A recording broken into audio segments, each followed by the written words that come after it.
Samson, blessed by God with incredible strength, kept his power a secret, a covenant between him and God.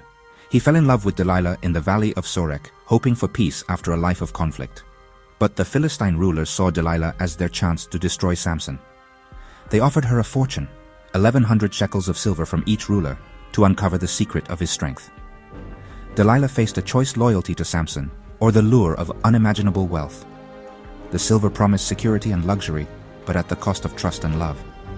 Torn between love and greed, Delilah let the weight of silver tip her heart. She began her deception, approaching Samson with feigned affection. "Tell me the secret of your strength," she asked, masking her true intent. Her question was calculated, the first step in betraying Samson for profit. Delilah valued silver over relationship, setting in motion a tragedy. For a price, she was willing to trade everything that mattered. The Philistines' offer was more than money. It was a test of character. Delilah's choice would echo through history as a warning. In the end, she chose silver, betraying trust for temporary gain. And so began a story of love, betrayal, and the high cost of greed. Delilah's story reveals a timeless truth. The desire for wealth can blind us to what truly matters. Greed turns relationships into transactions, as Delilah saw Samson not as a partner but as a means to an end. The Bible warns us, Judas betrayed Jesus for coins. The rich young ruler clung to possessions over eternal life. These aren't just ancient tales. They mirror our own struggles with money, work, and priorities. When we chase wealth at the expense of integrity and love, we lose our way. God calls us to trust Him, not riches, promising to provide for our needs. True security comes from faithfulness, not fortune. Riches gained through betrayal or dishonesty bring regret, not peace. The silver Delilah received could never restore what she lost. Our real wealth is found in who we are before God, not in what we own. The temptation to put money first is real, but the cost is always greater than the reward. God's guidance leads to lasting peace and purpose. Let Delilah's choice remind us, integrity is worth more than silver. True wealth is measured by faith and love, not by coins. Why did the Philistines offer Delilah silver? Because gold and silver have always been real money. Their value isn't declared by governments. It's intrinsic, rare, and lasting. Gold and silver don't rust or decay. They've stored wealth for thousands of years. Good money holds value, measures worth, and is easy to exchange. Qualities gold and silver have always had. The Bible honors these metals. Abraham was rich in silver and gold, and the tabernacle was built with them. Gold and silver aren't evil. They're part of God's creation, meant for good. Their value is real, not dependent on rulers or decrees. Learning about them is wise in uncertain times. But Delilah's silver, though valuable, was gained at a terrible cost. True treasure is found in how we use what God provides. Wealth without honor is empty. Today, we use fiat money, paper and digital currency, with value only because governments say so. Unlike gold and silver, fiat money isn't backed by anything tangible. Governments can print more at will, causing inflation and eroding your savings. This hidden tax transfers wealth and creates dependency. Saving in gold preserves value. Saving in fiat currency risks loss from inflation. This system encourages debt and keeps many in financial struggle.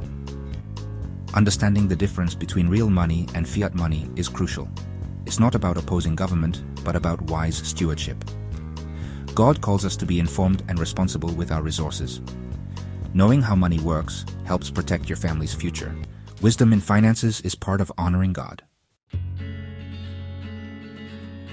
Learning about gold, silver, and money is wise. It's good stewardship. But earthly wisdom alone isn't enough. It can become a trap if it leads to pride or fear. Our ultimate trust must be in God, not in wealth or financial strategies. Proverbs says, "Trust in the Lord with all your heart, and He will make your path straight." Knowledge is valuable, but it must be surrendered to God's guidance. Delilah had information, but not wisdom from above. Her choice was clouded by greed. We risk the same mistake if we rely only on ourselves. True wisdom comes from seeking God first, then using knowledge to honor Him. Let's be diligent in learning, but even more diligent in prayer and listening for God's direction. God's guidance turns knowledge into true wisdom. Only then do our plans lead to lasting peace and purpose. Earthly riches mean little without heavenly guidance. God desires more for us than material wealth. He wants a relationship with us. This spiritual connection is the greatest treasure, secure and eternal. Focusing only on money and possessions is like collecting seashells, missing the vast ocean of God's love. A life with God brings purpose, peace, and joy that circumstances can't take away. When storms come, our anchor is God, not our bank account. His love fills us, enabling us to love others deeply. Delilah missed this true wealth, trading relationship for silver. Her story warns us not to settle for temporary gain over eternal riches. Every day, we face the same choice: chase the world's treasures or invest in our relationship with God. He invites us to a life truly rich in His presence. This is the treasure worth seeking. Choose the riches of a spiritual life. Like Samson, we all have strength within us, a strength that comes from God. When we trust in Him, we can overcome challenges that seem impossible.